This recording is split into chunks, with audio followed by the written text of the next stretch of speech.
सभेचा योग आणि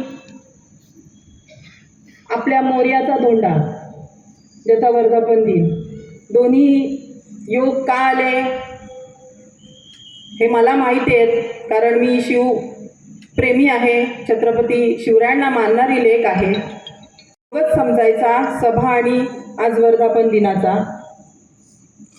छत्रपतींच्या पदस्पर्शाने पावन झालेली ही भूमी, श्रीदेव रामेश्वराची भूमी. साहेब काय चाललंय मला ठाऊक नाही. मी गेले 13 वर्ष म्हणजे अगदी लग्नाच्या दुसऱ्या दिवशीपासून या क्षेत्रात म्हणजे समाजकारण या क्षेत्रात आले. पूर्वाश्रमीची मी पोस्ट ग्रॅज्युएट आहे, उच्च शिक्षित आहे. आता PhDचा अभ्यास सुरू केलेला आहे. IT आहे, 1 इयर डिप्लोमा. बरंच काही माझ्या हाताशी एज्युकेशन बॅकग्राऊंड आहे. एक चांगल्या प्रोफेशनल सेवेत मी रुजू होते, पण संसाराचा प्रपंचाचा भार मला सांभाळताना कदाचित तो जॉब सोडावा लागला आणि मनात कुठेतरी घरात बसून नुसतं एवढ्या शिक्षणाचा उपयोग जनतेच्या उपयोगासाठी व्हावा म्हणून मी स्वतःला वाहून घेतलं. अनेक सेवाभावी संस्थांशी मी निगडीत आहे. आता उपस्थित बऱ्याचशा सेवाभावी संस्था आहेत. स्वराज्य संघटना असेल, सिंधू रक्तमित्र प्रतिष्ठान असेल, सेवते असेल, मातृत्व आधार असेल, बऱ्याचशा संस्थांशी मी कार्यरत आहे आणि इथे उपस्थित असणाऱ्या अर्ध्याधिक लोकांशी माझं नाळ जुळलेली आहे कामांतून. वैश्विक काळ आला साहेब, तेव्हा मला कोविड योद्धा म्हणून पण सन्मानित केलं गेलं आणि सेकंड व्हेरिएशनला मी माझ्या पोटात बाळ असताना मी स्वतः पॉझिटिव्ह झाली होती लोकसेवेत असताना. हे मी आज बोलण्याचं कारण थोडं वेगळं आहे. एवढं मला आज सभा होती, मला थोडं वेगळं धोरणं आणायची होती, जी साहेबांनी जनतेसाठी जे काही आज प्लॅनिंग आखले त्याविषयी मला बोलायचे होते. पण मी ते बोलत राहणार आहे, मी थांबणार नाही. संघर्षाचं दुसरं नावच स्त्री आहे. साहेब, एक आठवड्याभरापूर्वी मी काहींच्या नजरेत खूप कर्तृत्वान होती, कॅपेबल होती, मला लोकांनी ॲक्सेप्ट केलं आहे, असं छान छान माझं कहाणी ऐकू येत होतं. भारतीय जनता पार्टीने आज ठिकठिकाणी महिला आरक्षण केलं आहे. म्हणजे महिलांविषयी सन्मान नेहमीच भारतीय जनता पार्टी राखते आणि त्या अनुषंगाने कुठेतरी समाज उपयोगी पडणारी मी एक स्त्री.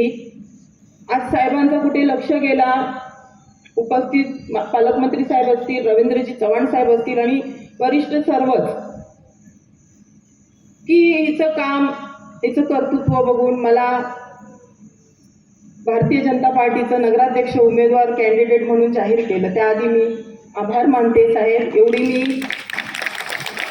मला तुम्ही एवढा दर्जा एक जिंकले मी असंच मी मानेन, कारण भारतीय जनता पार्टीचं नगराध्यक्ष प्रथम नागरिक मालवणचं मिळणं हे एवढं सोपं नाही आहे. काहीतरी मेरिटवर नक्कीच मला असं वाटतं, माझ्या कामांवर प्रेरित होऊन काहीतरी त्यांनी डिक्लेअर केलं असेल. आठवडाभरापूर्वी साहेब मी खूप चांगली होते सगळ्यांच्या मनात, म्हणजे काही लोकांच्या मनात. आज मला हे व्यक्त व्हायचं नव्हतं, ही वेळ नव्हती, पण मी एक परमिशन मागते साहेब. मला या गोष्टी आवडत नाही. मला विकासावर बोलायचं होतं, विकासावर भर द्यायचा आणि ते मी देत राहणार, यापुढेही, याआधी, यानंतरही. साहेब, एबी फॉर्म डिक्लेअर व्हायच्या आधी अगदी काही पक्ष थांबून राहिले होते. म्हणजे मला समोरून विचारणा केली होती की मॅडम तुम्ही आमच्या पक्षातून उमेदवारी अर्ज घेता का. माझे मिस्टर, माझ्या सासूबाई या पारदर्शक काम करणाऱ्या दोन्ही मंडळी, त्यांच्या आयुष्यात मी आलेली एक सून आणि मालवणची सून म्हणून कार्यरत. आणि एवढं सगळं करत असताना कदाचित मला या गोष्टीचं मला सन्मान तुम्ही दिला. गेले 3 दिवस ट्रोल केलं जात आहे. मगाशी तामणकर साहेब म्हणाले घरात काय चाललंय, चुलीवर काय शिजतंय, टॉयलेटमध्ये कोण आहे, बेडवर कोण, काय म्हणजे स्पीचलेस. साहेब राजकारण मी समाजकारण फॉर्म भरेपर्यंत मला चांगलं वाटलं. राजकारण वाईट नाही आहे. ज्याने त्याने आपापल्या कट्ट्यावर बसून त्याची संज्ञा बदललेली आहे. राजकारण खूप चांगलं आहे, कारण जनसामान्यांना आज प्रशासकीय राजवट चालू असताना बऱ्याचशा असे वंचित गोष्टी आहेत ज्यामुळे लोकप्रतिनिधी नसल्यामुळे, इलेक्शन न लागल्यामुळे वंचित राहिल्या होत्या. अनएक्सेप्टेड गोष्टी आहेत या साहेब. एक महिला, आणि हे साहेब आताच नाही आहे, यापूर्वीपासून घडत आलेलं आहे.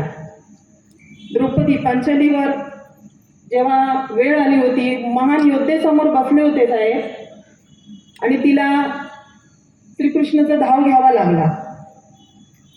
श्रीकृष्ण धावून आला, तिच्यावर होणाऱ्या अन्यायावर कंट्रोल केला.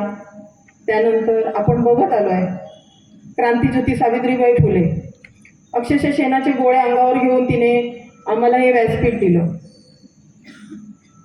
डॉक्टर आनंदी गोपाळ, आई जिजाऊ, छत्रपती शिवरायांनी 18 पगड जाती जमाती घेऊन स्वराज्य स्थापन केलं. तिथे त्यांनी धर्मात तेढ नाही निर्माण केली, तिथे त्यांनी जातीत तेढ नाही निर्माण केली, म्हणून तर स्वराज्य स्थापन झालं. त्यासाठी तेवढी विचारसरणी लागते. सिंधुताई सपकाळ, सगळ्यांचा आम्ही संघर्ष बघत येणारी मी एक स्त्री, आज समाजाला उपयोगी पडण्यासाठी, मी कुठेतरी उपयोगी पडण्यासाठी इथे या क्षेत्रात पदार्पण करते. आणि पदार्पण करेपर्यंत साहेब मी खूप चांगली होती सगळ्यांसाठी. मी एक विनंती करते साहेब, मला एक छोटीशी ऑन करायचं आहे. मी पुन्हा एकदा सांगते, मला या गोष्टीत अजिबात इंटरेस्ट नाही आहे, पण माझा नाविलाज झालेला आहे. कालपासून जो ट्रोल चालला आहे 2 जाती तेढ निर्माण करण्याचा, देवाभाऊंनी आम्हाला आरक्षण दिलं. तुमच्या पोटात का दुखतंय? महिलांनी पुढे जायचं नाही का? मला उत्तर हवंय.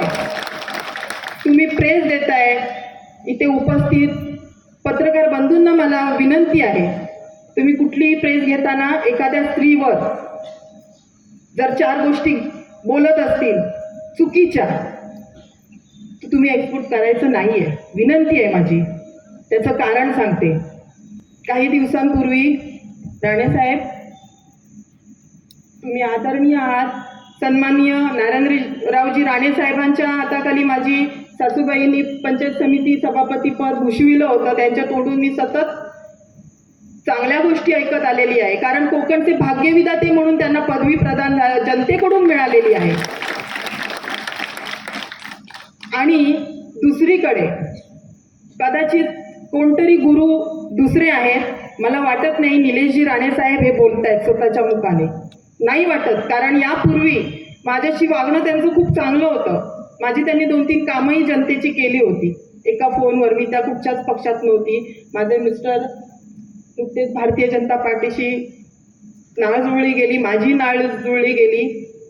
राष्ट्रीयत्वासाठी आम्ही जुळणारी माणसं, समाजाला वाहून घेणारी माणसं.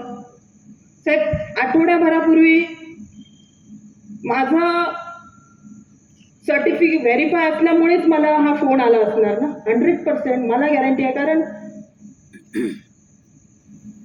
ते एक जबाबदार नागरिक आहेत कुडाळ मालवणचे. साहेब, यावर तोडगा तुम्ही काढला पाहिजे, कारण माझी 2 लहान मुलं आहेत. समाजाला उपयोगी पडणारी मी एक स्त्री आहे, जिने कधीही सुखाच्या पाठी धावली नाही, फक्त आणि फक्त समाधान शोधलं तुमच्यासारख्यांच्या सेवेत राहून.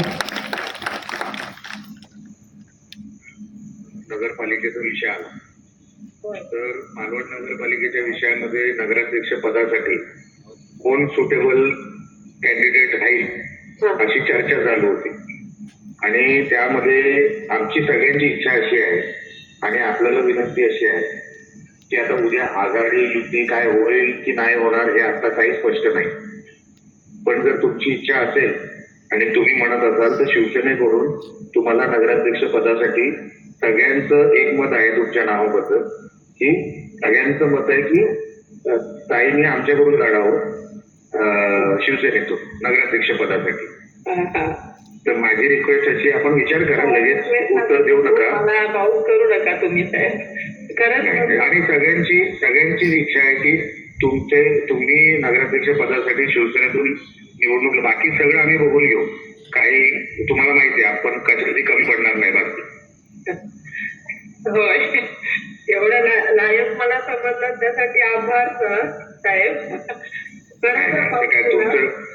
काय तुम्ही सगळ्या, आणि तुमचं काम आहे, तुमचं तिकडे सगळ्यांचं तुमच्याबद्दलचं मत चांगलं आहे. आमची सगळ्यांची इच्छा होती की तुम्ही असलात तर त्याला वेटेज जास्त येईल. होय, सांगत असाल तर आपण त्याचं मग नियोजन करू. तसं मी तिच्या कानावर घालते साहेब. काही दिवसापूर्वी मी कॅपेबल होते, मी योग्य होते इतकं वाटणारे साहेब आज अचानक कुणाच्या मुखातून हे प्रेस देत आहेत. साहेब, मी एक छोटी समाजाला वाहून घेणारी छोटीशी कचरा एवढी मी आहे. कचऱ्याचा किचपट म्हणतात ना आपल्या भाषेत. मी कोण मोठी नाही आहे, आणि मला मी मोठी व्हावी किंवा माझं समाजात माझं वागणं, माझं उठणं बसणं हे इथल्या उपस्थित माऊलींना आणि बंधूंना माहिती आहे. साहेब, काल रात्रीपासून मी झोपली नाही आहे. हे माझे डॉक्युमेंट आहेत.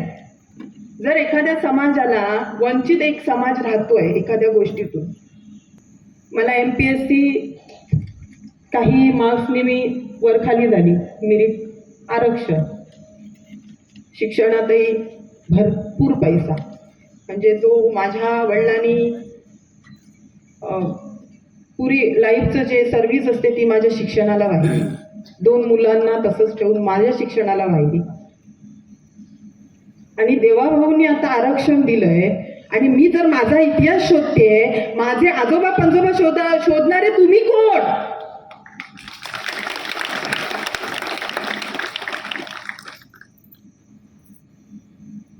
हे कितपत योग्य आहे साहेब, मला उत्तर हवंय. हे माझे डॉक्युमेंट आहेत, ज्यात तुम्हाला वाटतं तर तुम्ही न्यायालयाचा दरवाजा ठोकवा ना. असं एखाद्या स्त्रीचे वाभाडे काढणं कितपत योग्य आहे?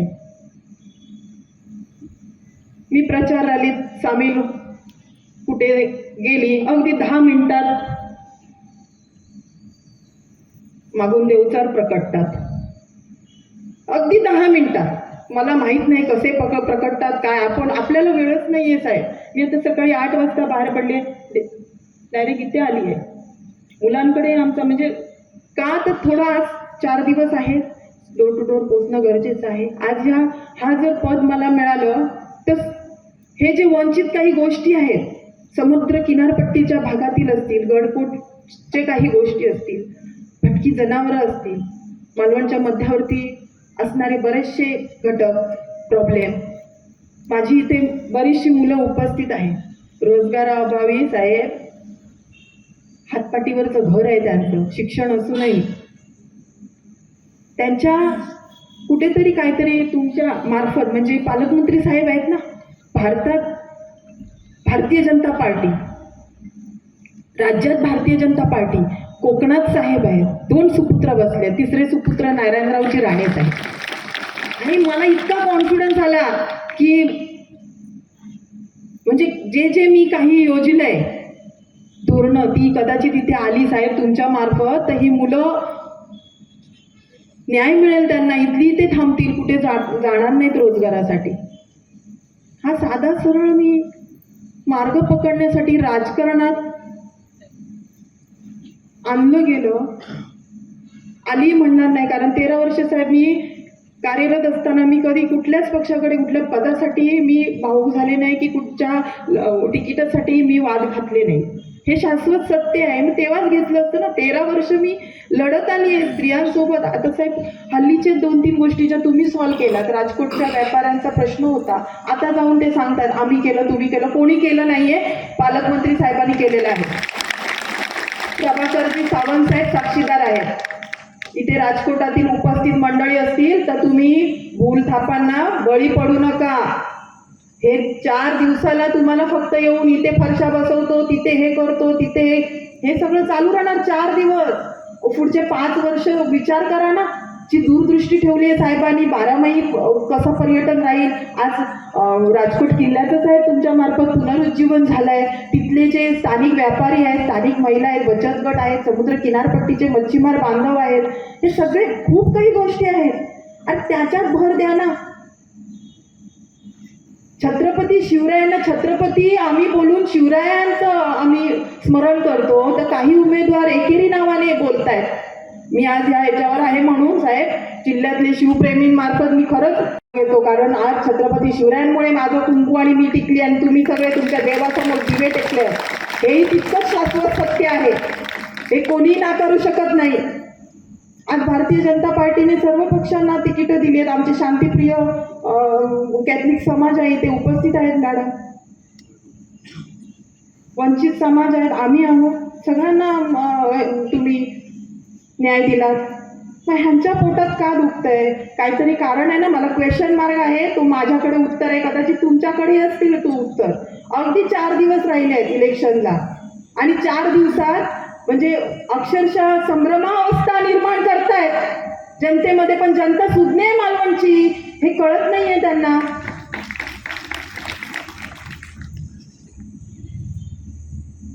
मी पत्रकार बंधूंना इथे विनंती करते आणि रिक्वेस्ट करते, हा प्लीज तुम्ही अराळ फराळ काहीही तुम्ही लावायचं नाही 4 दिवस. कारण माझ्या साहेबांचं भारतीय जनता पार्टीची इज्जत मी राखणार आहे. मी स्त्री आहे, संघर्ष म्हणजे दुसरं नाव स्त्री आहे. मला हलक्यात घेऊ नका, एवढं हलक्यात घेऊ नका. माझ्या पाठीशी हे पाठबळ आहे. तुम्हाला जर यावर काही क्वेश्चन मार्क असेल तर तुम्ही त्या क्षेत्रातील न्यायालय स्थापन केलेली आहेत सरकारने, तिथे जा, आवाज उठवा. मी हे यापुढे सहन करणार नाही. माझी 2 लहान मुलं आहेत, माझे सासू सासरे आहेत, आजारी असतात. साहेब तुमच्या भरवशावर मी आज इथे आहे. खच्चीकरण करणं हे त्यांचं कामच आहे साहेब, असं मला जाणवू लागलं. आणि राजकारण मी गलिच्छ म्हणणार नाही, पण काही लोक म्हणतात ना राजकारण, असं मला प्रचिती आली आहे. फार वाईट आहे ह्या गोष्टी साहेब. यावर तुम्ही वेळेत तोडगा काढा. कोकणचे सुपुत्र, कोकणचे भाग्यविधाते नारायणरावजी राणेसाहेब मला ऐकत असतील तर ही लेख आणि नितेशजी राणेसाहेब तुमची ही बहीण तुमच्याकडे हात जोडून विनंती करते. मला वाटलं नव्हतं की सभेत मी आज ह्या गोष्टी, हे फार रॉंग आहे. सतत प्रेस चालू आहे साहेब, खच्चीकरण चालू आहे, लोकांमध्ये संभ्रमावस्था निर्माण करतायत. बस मी एवढंच सांगते. जय शिवराय.